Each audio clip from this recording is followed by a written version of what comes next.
Well, good morning, everyone. Thanks for taking the time to join us. I know it's an off day, not only for the players and staff, but also a day for you guys to get a break as well. I this morning had some very tough conversations. Starting with Pedro, dismissing him as our manager. I do want to start with commending Pedro.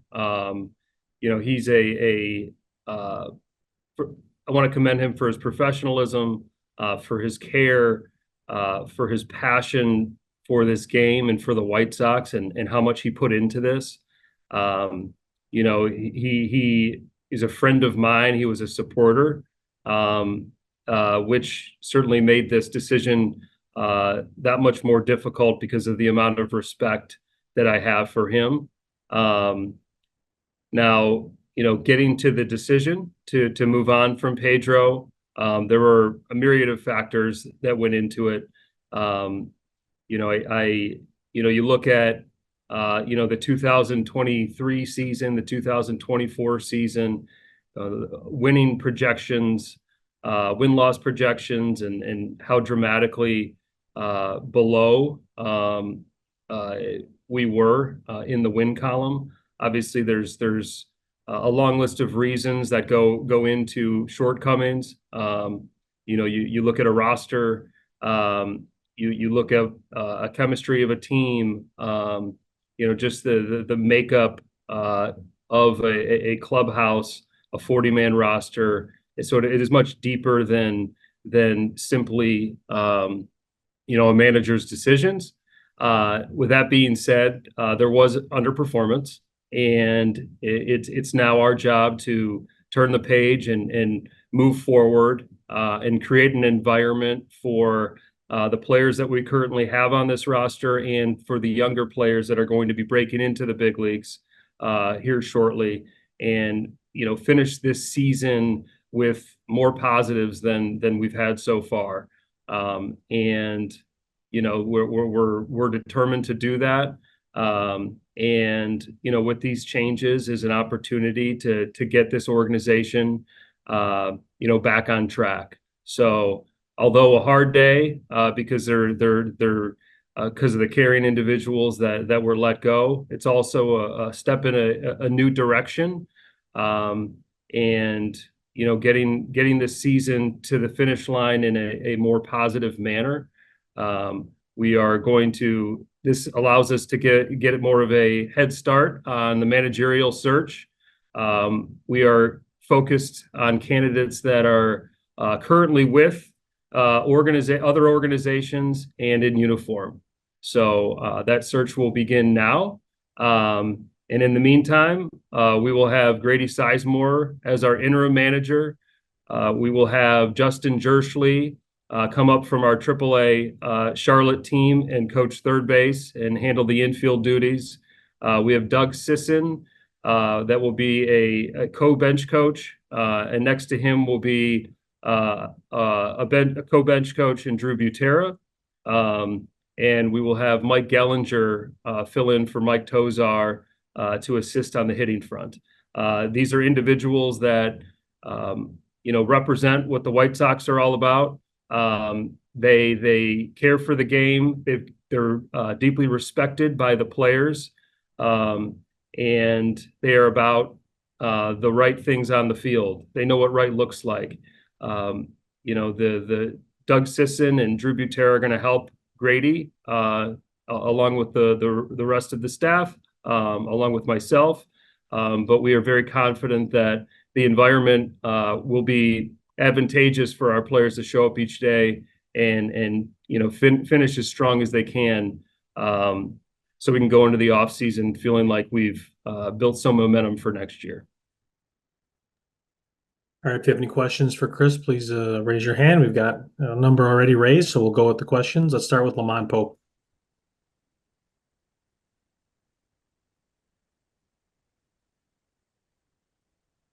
Hey, Chris.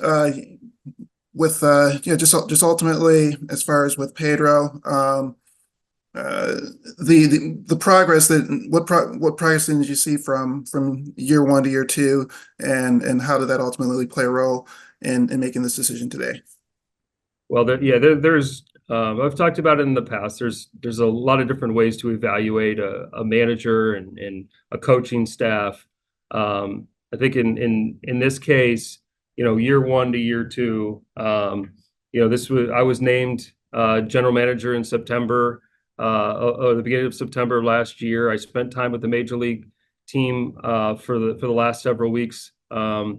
Learned more about the makeup of the major league team. And then as we got into the off season, was able to dive in deeper to other areas of the organization. But through that learning process, I was learning more and more. And then as the season began, it was the first time really to work closely, with Pedro, with this staff, from opening day on, and recognize that there were some misalignments along the way, some different belief systems, and there was lack of production overall. I mean, you look at how many games that we've led early and weren't able to finish, or how many games we haven't been able to come back to get a win. Obviously, there was something that was broken. We know the flaws in this roster. But with that being said, we expected to win more games. We did. And these factors led to the decision. With that being said, there were still some positives in this season with player performances. You look at, the Garrett Crochet and what he's become in our game. You look at Michael Kopech and where he was at the end of the year and where he is presently. You look at Andrew Vaughn and the slower start and kind of bouncing back and to be more of the player that he's capable of being. The Eric Fetty development throughout the year. So there were positive takeaways thus far within the environment that was created by Pedro and the coaching staff. But overall, the sum of the parts, the sum of everything. We expect better. We need better. And so that certainly, motivated us to make this change. I reflect back into how we went into the All-Star break, and then came out of the All-Star break in hopes that it would be a reset for players and staff. And, was disappointed how they responded after the break and motivated us to make this decision. Scott Merkin. Hey, Chris, why at this point was the decision? I know you met with Jerry last Wednesday. Why did you decide today was the day? And how important, you talk about creating energy going forward, how important is the manager, in your opinion, to that overall energy for a team, 61 under right now? Yeah, I mean, the timing of changes and decisions like this are never certain. There were ongoing conversations within our front office and Jerry and others for weeks, if not months, on what's best for the organization moving forward. I spoke about this when I was named general manager in last fall, where this is there are layers. There are a lot of layers to this. And it's going to take time. We would like to move quicker than I think we would like to turn this around as quickly as we can, but we all know that there are no shortcuts to getting where this organization needs to be. So there was an ongoing assessment that remains on areas of the organization that need improvement. And the major league staff and Pedro was part of that evaluation, and eventually, we made the decision to move on from Pedro and the coaches today. So, I would say it was more of an ongoing conversation than picking a date on a calendar. We just felt like a change was needed, and then look forward to building this momentum moving forward for our players, organization, and our staff, and our fans. So, that I think when it comes to hiring a new manager and building out a staff, it is vital to get those decisions right, because if done correctly, and we have the right people leading this organization in that clubhouse, you can accomplish special things. And if there are missteps along the way, there will be shortcomings. And so it's our duty to bring in the right people to lead this organization to where we expect it to be. How did you decide upon Grady as the interim, and will he be evaluated for possibilities of the next manager's job? Grady is certainly one of the most respected people in our clubhouse. That was very that showed very early on. Once we hired Grady, how players gravitated towards him, staff members gravitated towards him. He's got a strong understanding of the game, how to play the game. He's very authentic and honest with his communication ability.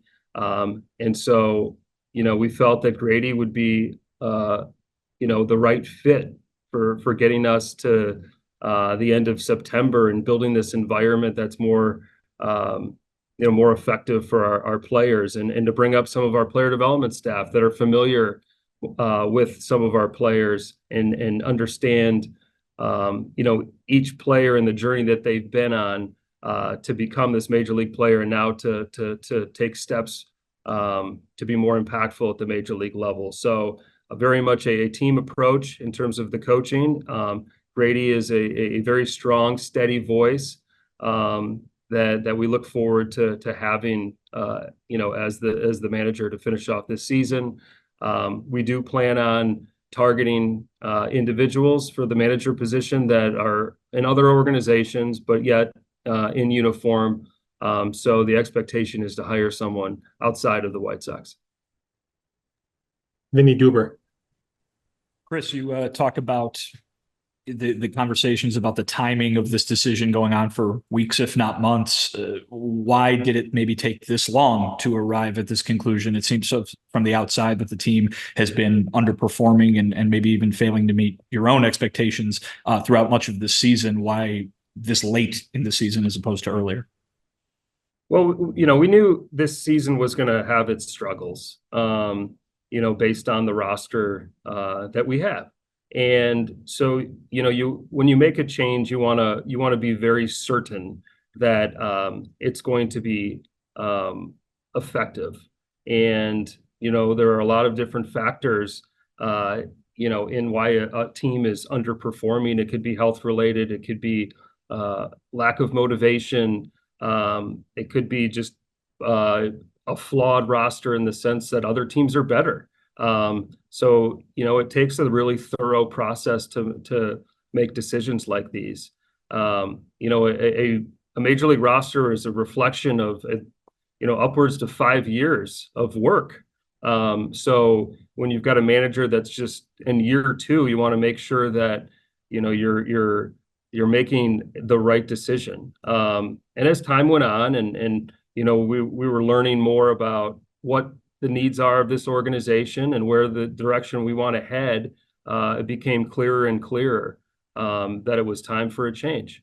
I spoke about how we went into the All-Star break and came out of the All-Star break and felt disappointed and didn't feel like we were moving in the right direction. There was a stretch of the season where, we just were coming a little short and weren't finishing off games. And then those games became a little bit further out of reach more often. So with all that being said, there is no perfect time, but felt like the time to make this move was now. The assessment of the players from inside the clubhouse and Pedro and his staff all year have been that this was a real strong group inside the clubhouse, that this was a group of guys that could definitely handle all of this adversity. Do you see making this change now improving upon that, or what sort of effect do you see on the work that has already gone into kind of improving the culture here? We do have a lot of professionals in that clubhouse on the playing side. And I mean that, I mean that in a way that they respect the work that goes into preparing for games. And you know, I feel like they have an understanding of the adversity that baseball can bring them, and being able to minimize that noise and show up each day uh, to be better or to win. Now, with that being said, you know, a different voice can be, you know, highly effective. Um, you know, being in a clubhouse myself, as a player, you know, there's sometimes different just sparks something for the team. I don't know if that's certainly not a recipe for sustainable success, because we're going to go out there and find a manager that lead this organization in the right direction. But in the meantime, we're putting people in positions that we feel like really are detailed. They create a solid work environment and very positive. And we feel like that's the best approach to take for the remainder of the season. So, you know, a major league season can be very taxing for staff and players. Obviously, we just went through an extended losing streak that was very grueling, but we still have, you know, 7 weeks to play, and there are opportunities to find positives within those 7 weeks. And so we approached, and we were putting staff members in a position to finish on the highest note we can. James Fegan. Is avoiding an all-time record for losses a specific motivation or goal for this final stretch, and especially trying to make a change here? Well, I mean, it's certainly something that we would like to avoid. No one wants to be associated to a record like that. Now, with that being said, it has not been the highest priority, being that, you know, we just went through a trade deadline and you know, move on from players that obviously were attractive to other clubs. But our main focus has been and will remain the future of this organization. So if there are opportunities to help us in the long run, we're going to make those decisions and not get too you know, pigeonholed or focused on this season's record. So, you know, we're more focused on the development of these players and getting a stronger understanding of what we have going into the offseason. Could you speak a bit more about why it's important for you to target people outside the organization, and maybe what other qualities in addition to that you're kind of looking for in the next manager, and possibly out of purely personal curiosity, who is managing the Knights now? Well, I'll start with who's managing the Knights now. Pat Listash was taken over for Justin Jerschley. And, you know, we're going to have a broad search when it comes to finding the next manager. And, you know, it's going to be a thorough interview process. So, you know, every candidate's obviously going to be different based on personality and resume. And, you know, we're going to go out there, we're going to find the right fit. So to clearly define who that person is or what that person looks like, I think is premature. Obviously, today was a you know, a big day for this organization when you're moving on from, you know, an existing manager, and now the search for that next manager begins, and we're going to create this candidate pool, and then we'll work it down to the top candidates and make that decision. So we're still working on what that process looks like. Therefore, we're still working on the criteria that we're looking for. Cheryl.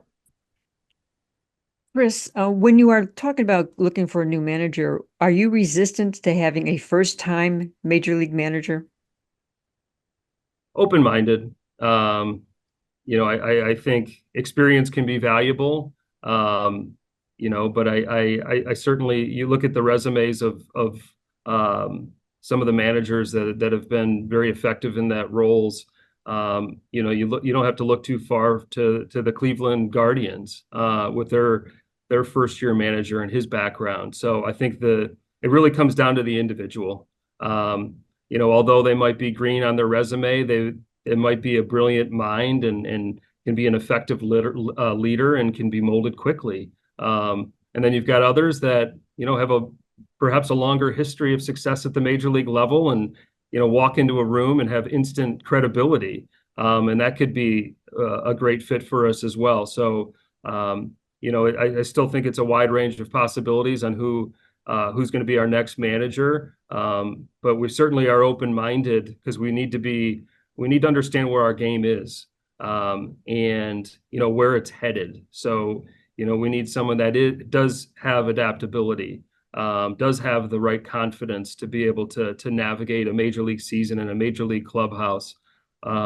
So, I look forward to this search. I really do. To be able to lead a search for the first time, to find the right manager for the Chicago White Sox is very exciting for me. It really is. So, and I know for others in the organization, they feel the same way. So, although it's a day that brings mixed emotions, it also brings great excitement for the new direction of the Chicago White Sox. Chris, did you inform the players before it was announced that this was going on? And if you haven't, will you be addressing the team before tomorrow's game? I've not talked to the players. It's such a private, sensitive subject. So Pedro was the first person to be notified. Now, fast forwarding till tomorrow, I do plan on talking to the players, and some of the new staff, and obviously the staff that's been here. So they deserve certainly an understanding of why the change was made, and they need to know what the expectations are for the remainder of the season and moving forward. If they're going to be part of the Chicago White Sox organization. Bruce? Chris, how did you come up with the initial criteria that it will be someone outside of the organization who's already in a major league uniform? Where did you come up with that structure, first of all? Well, I do feel like that's a fairly broad structure for one. I think it's important to bring in a new voice, a fresh voice, perhaps that's been exposed into areas of this game that we don't currently have in our organization. So, I'm very curious and excited to learn more about some of these individuals, and then we'll get it to the finish line and name the next manager. So, I feel like it's a fairly basic structure, a very open-minded, but I certainly look forward to getting it started. You assume the timeline will be waiting for sure until the season is over with, considering maybe some of the candidates are under contract and you will not be able to speak to them. Yeah, there's always perhaps some hoops that you need to work through because you're at the mercy of other clubs, and you want to respect other clubs that are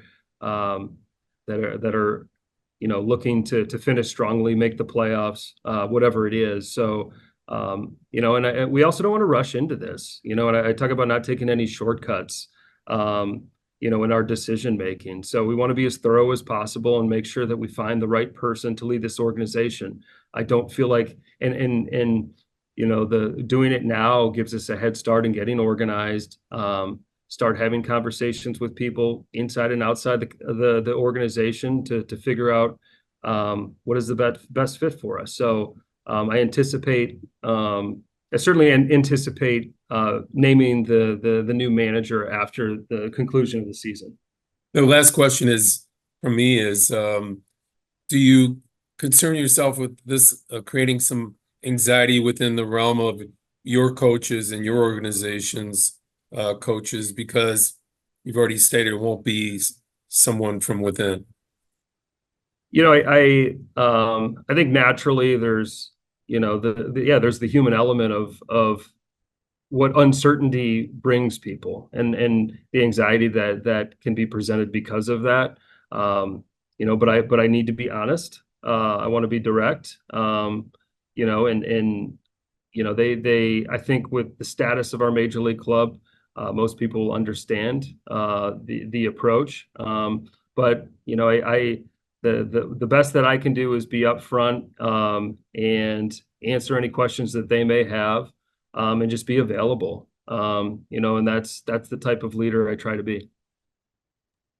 Andy Seligman. Hey, Chris, just given the state of where the team is right now, what do you see as the selling points for candidates, and how do you address their concerns about what they might be getting into here? Well, rewinding back to when I was hired and the focus of building something special from the ground up. And those were the selling points, and those were the conversations I had with outside people that have come into our organization. Although we've had a disappointing major league season, the mission hasn't changed. The message really hasn't changed. We've got a farm system that is rising towards the top. It's I think a consensus, I would say, top 10 farm system in the game, and some have it even higher. I anticipate even adding to that as time goes on here. We're looking to build something special. With what we've done on the pitching side with bringing in Brian Bannister, and how quickly effective he's been in the development and the acquisition, the acquisitions, and the benefit the organization has gotten with some of the acquisitions with his guidance and structure and leadership. And now there are other parts of the organization that need to be tackled as well. The hitting has been something that we've struggled with for years. And we're going to do deeper analysis on what is going on the hitting front, and if that means that we bring in people from outside of our organization, we'll do so. We feel very good about the direction of our pitching, where the hitting is an area that needs to tighter focus on. So we'll continue to do that. But ultimately, we've got a new department heads. Finishing up my first year as general manager, our farm system is rising towards the top. We've got one of the best pitchers in the game on our staff, and we've got a center fielder that can change the game. So we've got talent here. We need to uncover more talent and perhaps acquire more talent along the way. We're going to need, whether it be a new manager or staff members, to be on board and understanding and be part of something special. And I think, if we find the right competitor and someone that has a vision, they could look at this opportunity as something that they certainly don't want to pass up. Is it a tougher sell for somebody who's a new general manager versus somebody who has a proven track record and is in this situation? Yeah, listen, they have to have faith in the direction of our organization, and that message comes from me and certainly others. I'm very confident that we're going to find someone that is going to be a great fit for moving forward, and with our organization, and filling a need that is a high priority for us moving forward. So like I said, I'm excited to begin this search, and I know that there is a long list of worthy candidates. Jesse Rogers. Hey, Chris, I had three quick ones for you. Just back to your timeline, did you mean you hope to have one in place after the end of your regular season within a few days, or after the World Series? Quite honestly, tough to tell, right? I mean, if we get access to some of our targets, it could move quicker, but you want to be respectful of clubs that are in the playoffs, and there could be candidates on those clubs. So, I don't want to rush into this. I want to be, I still want to be as efficient as possible, but we're at the mercy of other clubs as well. So the timing at this point is still a little to be determined. Sure. And when you cast this wide net, is it also specific to the moment that you're in meaning at sort of the beginning of a rebuild? Is that whatever qualities a manager can bring to the table, it's specific to this moment? That's a factor. How does that fit into the total calculus? We're still working through the criteria that we feel like is going to be the best fit for us. But I think it's it's going to be important for them to understand where we sit right now, and also just as important of the vision that we have moving forward. And last one, and I know this is premature, but I'm going to ask it anyway.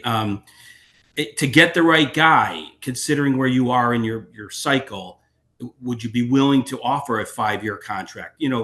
Because someone may want to not just be the point A to point B guy. Is that something you could address? We're open-minded. I say that if we find a candidate that we've got to provide that type of safety for them, we're open to it. But it's going to start with finding that right candidate. John Greenberg. Hey, Chris. You've hired a pretty wide group of new front office guys, and I'm sure you can't say how much the conversations you guys have had about this. Sorry, airplane going by. How much are you going to draw on the relationships that you guys have in the front office, the different front office guys have from their previous jobs when you make this list? Yeah, I mean that's a big piece of hiring people from other organizations is the networks that they have, and the people that they know, and the information that they can gather to improve your process. So in a search like this, you want to utilize the people that you have, but also people around the game that you have a trusting relationship as well. So but I when it comes to hiring people outside of an organization for any role, you've got a chance at coming up with thoughts and ideas that didn't exist. That's the importance of having the diversity of thought in a group. It helps certainly get to the right decision, or you hope a better decision. Are you a guy that's kept a list of people you might be interested if you ever got this job as managers? Yes. I think that most people in my position that just whether they were assistant GMs or directors or just entering front office, that if one day I was lucky enough to become a general manager, I would like these people to be candidates. So I've always kept that list. It's an evolving list, and it will continue to evolve. Steve Greenberg. Chris, I'm going to have a follow-up to this too, but a lot of people who've been watching this team, have said, well, what's the point in firing Pedro? He's just part of the problem, or he's not the problem. It's above him. You're the voice of the organization today more than ever. How do you assess the roles of ownership and the front office in this failure that led to his dismissal? Well, it's a full assessment of, is this the right person to get us to where we need to go? And there's a long list of factors that go into that assessment. Obviously, we've come to the decision that we feel like we need to go outside the organization to find someone to be that person to lead this organization. Whether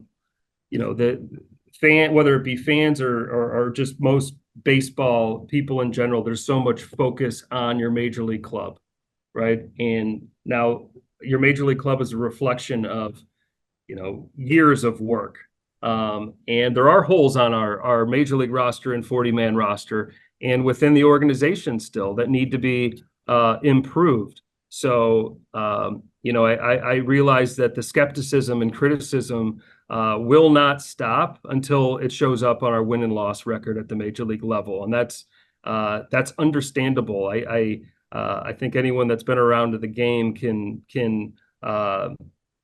agree that that's the likely outcome of the skepticism. So But that's why we show up each day. You're either helping the future of the organization or you're helping the now of the organization. It's one or the other. One or the other. It's very motivating for me, and it's motivating for others. But certainly realize that until we start winning at the major league level, there's going to be a heavy amount of skepticism. Okay, and to follow up, I know you haven't been in your role very long, and it's not what you came here to do today, but I want to take the occasion to ask you to self-assess. How do you think you're doing as GM? I feel really, really good about the progress that we've made throughout the organization. This was not going to be something that could be turned around overnight at the major league level. I look at where our player development system is, led by Paul Yanish and Josh Barfield, and some of the new coaches, and the strides that we've made with a long list of players. I feel really proud about the draft that we just had, leading the charge in Hagen Smith, and the process that we used and relied on to come with, to get to our decisions there. We've got a rising farm system, which we're on the pursuit of improving. There are other areas of the organization that still need improving. And unfortunately it takes more than, more than 6 months, 6 to 8 months to turn around and feel like you're heading in the right direction. So there still is work to be done. Feel very good about what we've accomplished so far, but certainly understand the skepticism of the direction we're going based on our major league club right now. I feel very good about where we're at and where we're headed, but without question, there's still a lot of work that needs to be finished. Last couple of questions here for Chris. Ryan McGuffey. Hey, Chris, obviously, this is not a position you want to be in today, meeting us, talking about letting somebody go. But as a young GM trying to build this from the ground up, as you said, is part of that process leading a managerial search for someone that you see fit to go where you want to go? And then you've talked, it's kind of a 2-for-1, but obviously a top 10 farm system and rising, but this team was just here not that long ago with a top 5, maybe top 3 farm system. So why will it be different this time around? Sure. With starting this managerial search, to find someone that understands where our organization is and where it needs to go, and looking for that strong alignment. It's motivating. That's exciting. And like you said, for a first-time general manager, wrapping up his first year, to get this chance is something that is stimulating. It really is. So I view this as a great opportunity for myself and the organization, and look forward to getting that started. In regards to where the farm system was years ago, and only getting 1 division or 2 playoff appearances out of that, there's the success of an organization isn't just the farm system either. Obviously, you want to have the strongest farm system you can, throughout your whole tenure as a general manager or any organization. I think it is a measure of the health and the direction, but it isn't everything. You need to continue to draft well. You need to continue to develop well. You need to acquire players regularly on the international side to supplement what you're doing with the draft. You need to be sharp when it comes to minor league free agency, major league free agency. You need a coaching staff that can adapt regularly to the needs of the major league club, and that works its way permeates all the way down through the organization. So it's not, if you become the number 1 farm system in baseball, it isn't hey, you get the trophy now. But it is a good indicator. But you need to stay at it. You can't lose sight of the baseball, right? I mean, you've got to continue to remain focused and find ways to either help the team, help the major league club now or for the future, and that you can never waver from that. Bruce. Chris, how many years do you think you're away from being able to plug in free agents after growing your organization and being able to put in players who have come through your organization. How far away would you say you are from that? We're I wouldn't say we're too far. It isn't going to be right now. It isn't. There's a maturation to players in our minor league system and our 40-man and 26-man roster. You need to figure out where your needs are, and those are still evolving. There is going to be a financial component to improving our major league club. The time is right, not right now, but I would say that we're not too far off from being able to do that. But in the meantime, let's get our organization as strong as possible with the players that we have here, continue to make good decisions. The big decision in front of us as it stands today is finding the manager that can get us to where we want to go. One more technical question, and that is, does the new manager have had to have managerial experience at some level to be under consideration to be the White Sox manager? We remain open-minded to all types of candidates and all types of resumes. Is it a must? I'm not going to say it's a must, because I don't think it needs to be, but that level of experience also can be beneficial if the candidate is right. Last two, Daryl. Hey, Chris, last August, Jerry shared his disappointment on the state of the team and rather strong language, and he suggested the improvement or turnaround could come sooner rather than later. What can you share about what his feelings on how things stand right now? Well, I certainly don't want to speak for Jerry Reinsdorf and our owner. But what I can say is he's been extremely supportive to me and our staff. This was having these conversations about making changes. They're never easy, but he understands the direction that we need to head and where we're going. And I'm very confident that he's going to be supportive along the way. He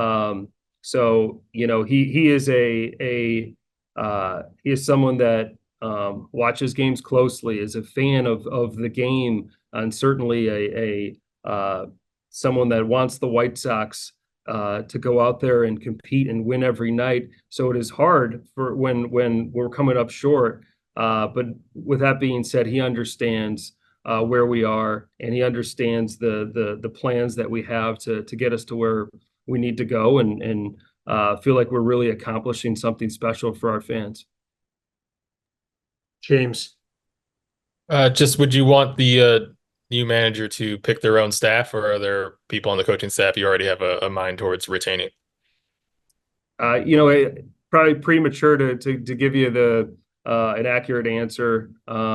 We do have coaches here on our major league staff or in other areas of the organization that should be strongly considered. But with that being said, it starts with our manager, and then we'll kind of work from there.